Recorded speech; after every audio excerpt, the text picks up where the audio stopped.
Hello friends, आपल्या सर्वांचे माझ्या यूट्यूब चॅनलवर खूप खूप स्वागत. आजच्या व्हिडिओमध्ये आपण बघणार आहोत BA फर्स्ट इयर हिंदीच्या पेपरची उत्तरपत्रिका. जे क्वेश्चन्स पेपर जे ऑनलाईन मिळालेले आहेत YCMOच्या साईटवर, त्या पेपराची उत्तरपत्रिका आज आपण बघणार आहोत. हिंदी पेपर संदर्भात म्हणायचं तर 1.5 तास आपल्याला मिळणार आहेत आणि त्याला 40 मार्क्स आहेत. तर मग बघूयात आपल्या पेपरची उत्तरपत्रिका. प्रश्न नंबर 1, अनुवाद के भेद बताकर उनको स्पष्ट कीजिए. उत्तर: अनुवाद भेद, भाषांतर, पुनः कथन. 1. शब्दानुवाद. 2. व्यवहारिक अनुवाद. 3. रूपांतर. 1. शब्दानुवाद. इसमें शब्द के स्थान पर शब्द होता है. माझे काम झाले नहीं, इस वाक्य का शब्दानुवाद मेरा काम हो गया नहीं. जैसे इसका शब्दानुवाद सरल वाक्य मेरा काम नहीं हुआ है. 2. व्यवहारिक अनुवाद. भाषा शैली, शब्दक्रम आदि की अपेक्षा का महत्व होता है. इसमें व्यवहार का महत्व होता है. इसमें एक भेद है, उसे वैज्ञानिक अनुवाद कहते हैं. एक शब्द का एक ही सुनिश्चित अर्थ होना वैज्ञानिक अनुवाद की अनिवार्यता है. 3. रूपांतर. इसमें अनुवादक अपनी भाषा की प्रकृति, संस्कृति और अपनी अभिरुचि के अनुसार मूल कथन में आवश्यक परिवर्तन कर अनुवाद प्रस्तुत करता है. क्वेश्चन नंबर 2, रचना की दृष्टि से वाक्य के प्रकार स्पष्ट कीजिए. उत्तर: रचना की दृष्टि से वाक्य के प्रकार. 1. सरल वाक्य. 2. मिश्र वाक्य. 3. संयुक्त वाक्य. 1. सरल वाक्य. सरल वाक्य में एक ही क्रिया होती है, एक ही उद्देश्य और एक ही विधेय होता है. उदाहरणार्थ, पानी बरसता है. 2. मिश्र वाक्य. इसमें एक सरल वाक्य के साथ उसके अधीन कोई दूसरा अंग वाक्य होता है. उदाहरणार्थ, वह कौन सा भारतीय है जिसने गांधी जी का नाम न सुना हो. 3. संयुक्त वाक्य. इसमें 2 से अधिक प्रधान अंग वाक्य होते हैं. उदाहरणार्थ, भगवान श्री कृष्ण सज्जनों की रक्षा और दुर्जनों का विनाश करने के लिए इस धरती पर बार बार अवतार लेते हैं. यह गीता का वचन है. क्वेश्चन नंबर 3, भारतीय आर्य भाषाओं के शब्द समूह के कौन से ही 3 भेद स्पष्ट कीजिए. उत्तर: आर्य भाषाओं के शब्द समूह के भेद. 1. तद्भव. 2. तत्सम. 3. देशी शब्द. 4. संकर शब्द. 5. अन्य आर्य भाषाओं के शब्द. 1. तद्भव.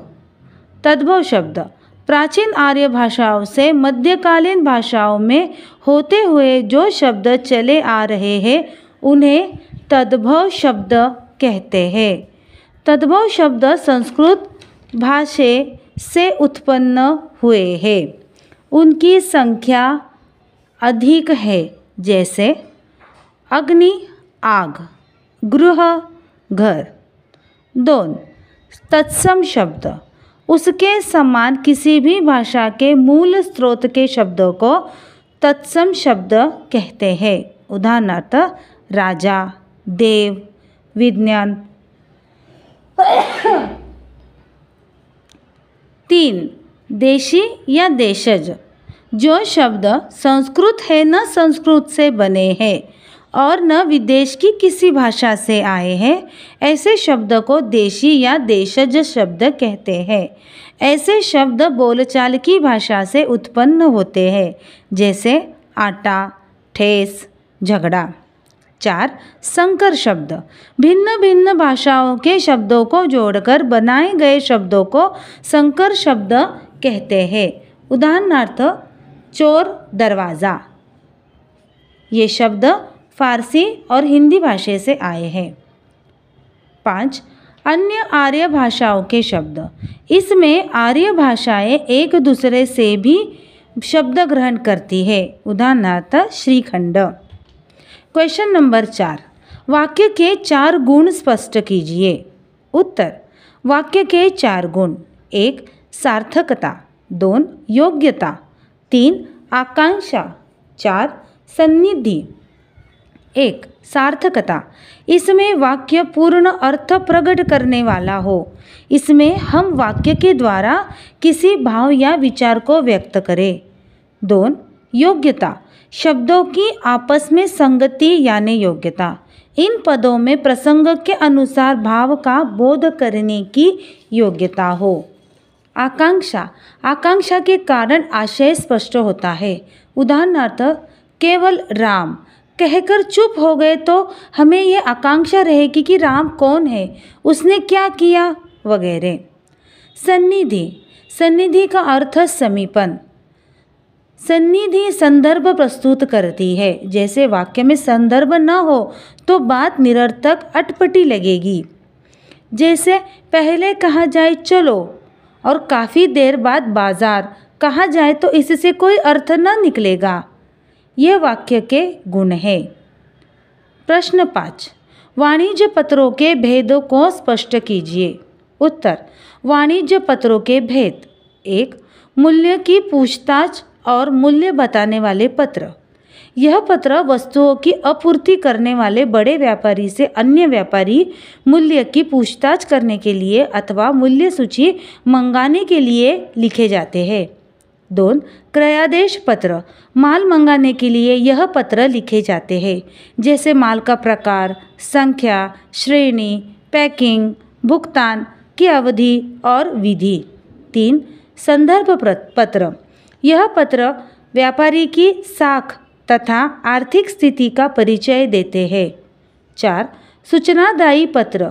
विक्रेता व्यापारी ग्राहक व्यापारी को माल भेजने की सूचना देने के लिए इसका उपयोग होता है। 5, भुगतान संबंधी पत्र। ग्राहक व्यापारी माल प्राप्त होने के बाद उसकी प्राप्ति की सूचना विक्रेता व्यापारी को देने के लिए लिखा जाता है। 6, शिकायती पत्र। जब माल क्रयादेश के अनुसार नहीं होता अथवा समावेष्टन ठीक तरह से न होने के कारण टूट फूट जाता है या खराब होता है तब शिकायती पत्र लिखा जाता है। इस प्रकार वाणिज्य पत्रों के भेद है। प्रश्न नंबर 2, निम्नलिखित किन्हीं 4 उपप्रश्न लिखिए। 1, निम्नलिखित मुहावरों का अनुवाद मराठी से हिंदी में लिखिए। उत्तर। 1, घाम गाळणे। उत्तर, पसीना बहाना। 2, दाल न शिजणे। उत्तर, दाल न गलना। 3, डोंगर कोसळणे। उत्तर, पहाड़ गिरना। 4, माशी मारणे। उत्तर, मक्खी मारना। 5, तोंडाला पाणी सुटणे। उत्तर, मुंह को पानी छूटना। क्वेश्चन नंबर 2, हिंदी ही देश की राष्ट्रभाषा होने योग्य है, स्पष्ट कीजिए। उत्तर, हिंदी ही देश की राष्ट्रभाषा होने योग्य है क्योंकि 1, उसे देश के सभी लोग आसानी से बोल और समझ सकते हैं। 2, हिंदी को लगभग 1000 वर्षों की परंपरा है। साधु संतों ने उसे मध्यकाल में पूरे देश में फैला दिया। 3, इस भाषा में सूर, तुलसी, जायसी, कबीर, मीरा जैसे विश्व स्तर के साहित्यकार हुए। 4, भारत के स्वतंत्रता आंदोलन की भाषा हिंदी ही थी। 5, राजकाज में इसका उपयोग मध्यकाल में भी होता रहा। 6, आधुनिक काल में सभी सरकारी संस्थाओं में हिंदी में काम हो रहा है। 7, हिंदी भारत की सामाजिक संस्कृति की प्रतीक भाषा है। 8, उसमें सारे भारत की संस्कृति की प्रतिच्छाया मिलती है। इसी तरह हिंदी देश की राष्ट्रभाषा होने योग्य है। 3, हिंदी भाषा के 3 अर्थ कौन से हैं? उत्तर, हिंदी भाषा के अर्थ। 1, हिंदी अपने विशालतम अर्थ में हिंदी प्रदेश में व्यवहृत 17 बोलियों का प्रतिनिधित्व करती है। हिंदी साहित्य के इतिहास में हिंदी का प्रयोग इसी अर्थ में होता है। 2, भाषा विज्ञान की दृष्टि से पश्चिमी हिंदी और पूर्वी हिंदी ही हिंदी है। 3, हिंदी का एक संक्षिप्त अर्थ है खड़ी बोली साहित्यिक हिंदी जो हिंदी प्रदेशों की सरकारी भाषा है। जिसका प्रयोग राजभाषा के रूप में तथा समाचार पत्र, सिनेमा आदि में होता है। प्रश्न नंबर 4, वाक्य की परिभाषा बताकर साधारण वाक्य को स्पष्ट कीजिए। उत्तर, वाक्य की परिभाषा ये है कि वह अर्थवान ध्वनि समुदाय पद जो पूरी बात अथवा भाव की तुलना में अपूर्ण होते हुए भी अपने आप में पूर्ण हो तथा जिसमें प्रत्यक्ष या परोक्ष रूप से क्रिया का भाव हो। साधारण वाक्य को सरल वाक्य भी कहते हैं। इसमें एक ही क्रिया होती है, एक ही उद्देश्य और एक ही विधेय रहता है। उदाहरणार्थ, पानी बरसता है।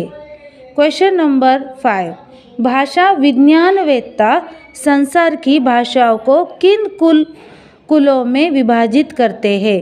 उत्तर, भारत यूरोपीय कुल, सेमिटिक कुल, हेमिटिक कुल, तिब्बती चीनी कुल, यूरल अल्टाई कुल, द्रविड़ कुल, मैले पालिनेशियन कुल, बंटू कुल, मध्य अफ्रीका कुल, अमेरिका की भाषाओं का कुल, ऑस्ट्रेलिया तथा प्रशांत महासागर की भाषाओं का कुल तथा शेषा भाषाएं, ये संसार की भाषाओं के मुख्य 12 कुल है। भाषा विज्ञानवेत्ता संसार की भाषाओं को इन कुलों में विभाजित करते हैं। सो फ्रेंड्स, मी हिंदीची उत्तरपत्रिका तुम्हाला दिलेली आहे। आता यामध्ये जे आहेत मी थोडक्यात तुम्हाला दिलेलं आहे, कारण की आपल्याला पुरवणी YCM किंवा विद्यापीठाकडून दिली जात नाही, त्यामुळे मी थोडक्यात पण जास्तीत जास्त त्याची माहिती आपल्याकडे पुरवलेली आहे। जर तुम्हाला हा चॅनल आवडला असेल तर माझ्या चॅनलला सबस्क्राईब, लाईक आणि शेअर